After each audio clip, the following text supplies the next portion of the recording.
Today I will explain to you how all the enemies of MOC 12 work, with tips along the way so you can get all your rewards before the MOC refreshes. And let's start with the coolest enemy, which is Flame Reaver, who is not the most difficult enemy in this MOC, but those horses in Note 2, but we will get to them in a moment. The Flame Reaver has many things going on, so I will explain it to you as simple as possible. First of all, Flame Reaver summons two types of clones, and they are differentiated by the stance they have. As you can see, this clone is holding his sword like this, and the other clone is holding up his sword in this stance, like to his side. And the difference between them is that which one will attack with the Reaver if Reaver does the same attack as the one that summoned the corresponding clone. But all of that really doesn't really matter, since the rule of thumb is you need to consistently kill the clones, preferably before Reaver his turn.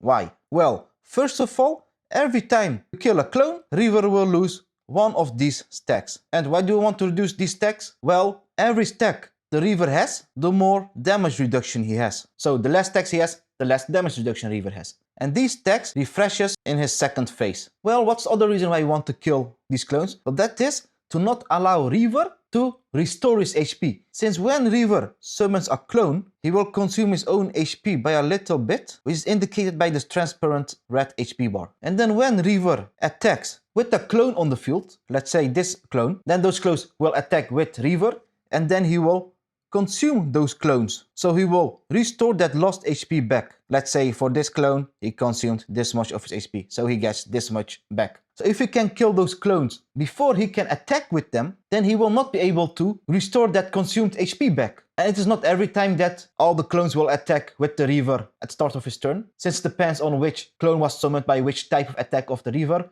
But the takeaway is, don't allow the Reaver to get a turn with clones on the field. And that brings me to my other point, and that is that after a clone has been consumed by Reaver, so he has restored his HP back, he will also gain one of these stacks. So let's say he now got one stack. We don't want Reaver to get these stacks. That is because when Reaver attacks, when he has any amount of stacks, he will do tremendous amount of damage. So that's another reason why we want to make sure that Reaver does not start his turn with clones on the field. But how do we make sure then that he loses those stacks if he didn't manage to kill all the clones before the start of his turn and he got a stack now? How do we make sure he loses that stack? Well, we cannot do that, unfortunately. We just got to bite through that attack. And he also has this turn in the first phase where he summons 4 clones at once and then immediately attacks with 2 clones and absorbs those 2 clones, so he gets 2 stacks immediately, which is a pain in the ass. We cannot do anything about that. But luckily, in the second phase, we can reduce Reaver his stacks, but only when he's in this charging state, which is indicated with him in this cool stance, and of course, him glowing red in the action bar. And now every time we kill a clone, Reaver will lose one of these stacks.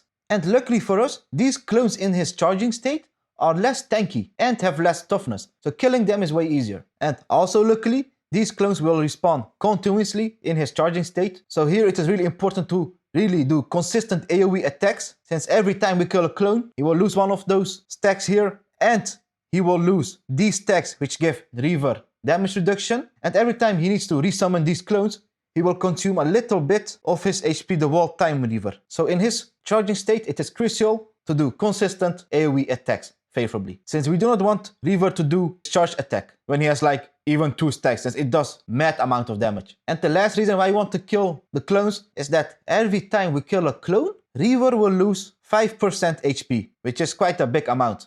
Unfortunately, not in his charging state. Makes sense since these clones are less tanky. And a small tip I have for you is that I recommend you to have a healer in this node. That is because of this transparent HP we have. As you can see, Herta has it a little bit, J2, everyone has it a little bit. And we get this transparent HP, which is called corrosion, due to some of Reaver's attacks. And we can restore this HP back when we attack an enemy. The more enemies we attack, the more HP we get back. But when we get all that transparent HP back, we get this buff, which is called renewal, which will give our next attack increased damage. So let's say Herta does her AoE skill here, she attacks everyone with that AoE skill, and she restores all her HP back, like this. So now we will get a buff here, which looks like this, which gives our next attack increased damage. But if we had a healer in the team, let's say Fuswan, she's not really a healer, but still she can heal with her ult. And if we did cast Fuswan's ult here, then everyone would restore that transparent red HP to the MOCs, which would give everyone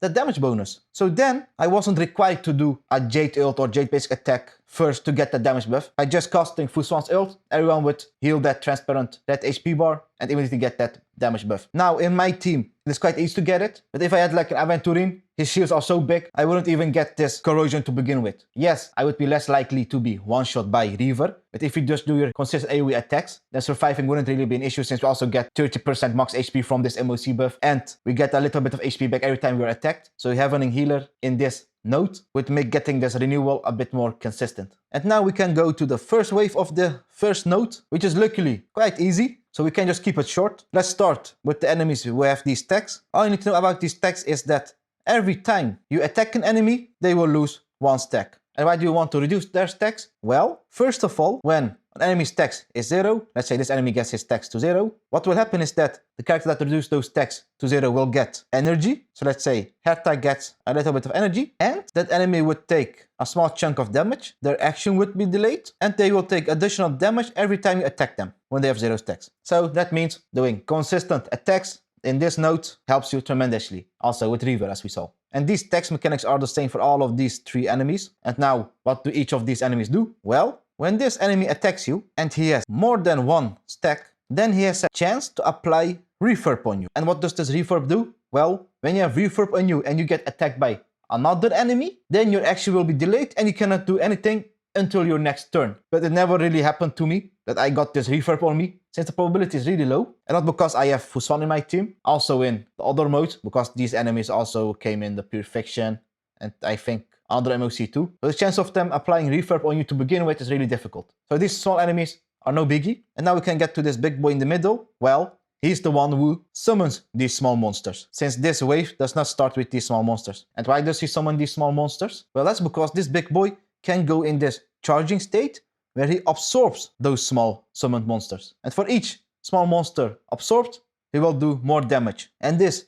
charging attack of his is a distributed attack, which is indicated by this chain on the head of your characters. And this attack also has a chance to apply vulnerability on you. And it's an AoE attack, so all your allies will have a chance to get vulnerability on you. And how do we cancel this charging attack? Well, you need to weakness break him. If you weakness break his ass, then he will cancel that charging attack. And that is really the only interesting thing about this enemy. He also has those sweeping attacks where he attacks like the right 3 characters of your team and then the left 3 characters of your team. It's no biggie. It really does not hinder us. And now, for the other enemy in this wave, that is, of course, this fire enemy. All you really need to know about him is that his attacks have a chance to apply and kindle on you, which is basically like a fire dot. And he can also enter this combustion state, which is indicated with him here glowing a bit red, with the red flames around him. That means his next attack will do a bouncing attack, which all have a chance to apply this and kindle on you. And he can grant himself an attack buff, which only can get removed if you weakness break him. But all of that will just happen automatically. He should just die on the sidelines when you do your AoE attacks. Just focus on these 3 enemies here to get their stacks to 0 to get that free energy. Always appreciate it. And then these 2 fire enemies will just die on the sidelines. So now let's get to the second node, which is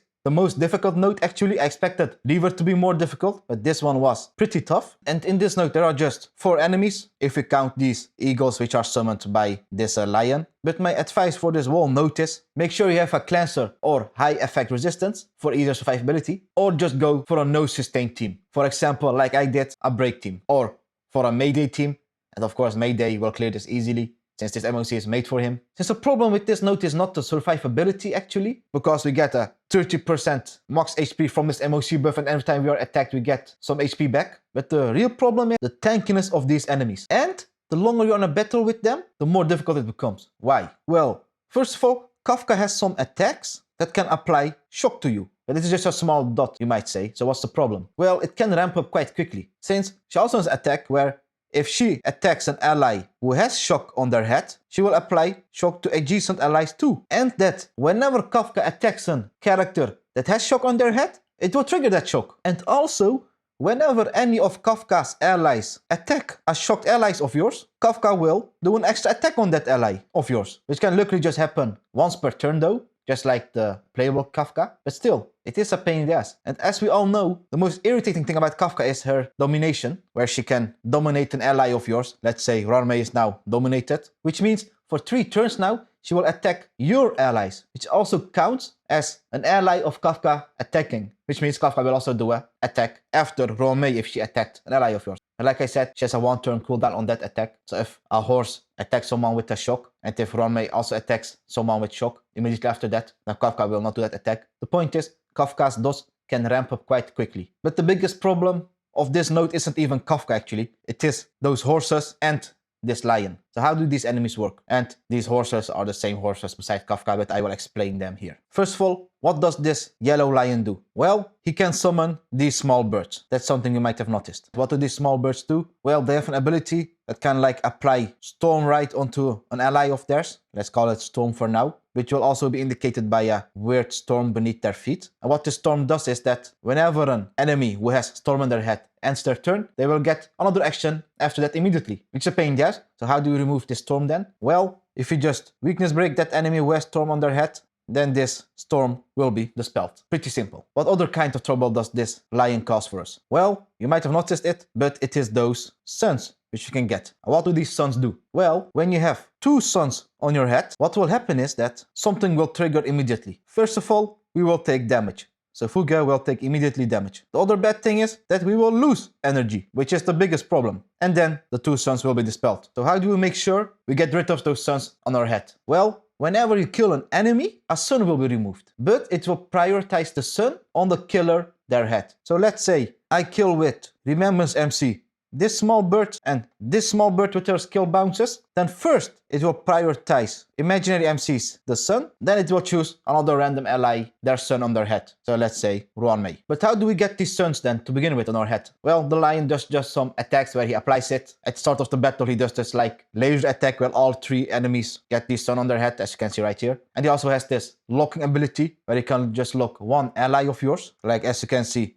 imaginary MC got locked, and then the next turn he will do a blast attack, and every character of yours that got hit by that attack will also get a sun on their head. But the real trouble really starts when you have a sun on your head and a moon on your head, and that moon is applied by this horse, which looks something like this. So let's say Rappa got a moon. When you have a moon and a sun on your head, some very bad things will happen. First of all, you will take true damage, and you will lose energy, and you have a high chance to be entangled. And what happens when you have 2 moons on your head? Well, you will just take damage and have a high chance to be entangled. And how do you get these moons on your head? Well, just like with the lion, the horse has some attacks that applies the moon on you, but he also has this ability where you can lock onto 2 allies of yours, and that the next attack then will apply that moon on your locked allies. But of course, the most important question is, how do you remove these moons to begin with? When you cast your ultimate, a moon will be removed. So all you really need to know is about the lion and the Pegasus is that when you ult, a moon will be removed. When you kill an enemy, a sun will be removed. That's what it comes down to. But the thing is, with this node, is that you do not get to this wall, moon and sun stacking on top of your head with Kafka's dots on your head to begin with. So that's why like I said earlier,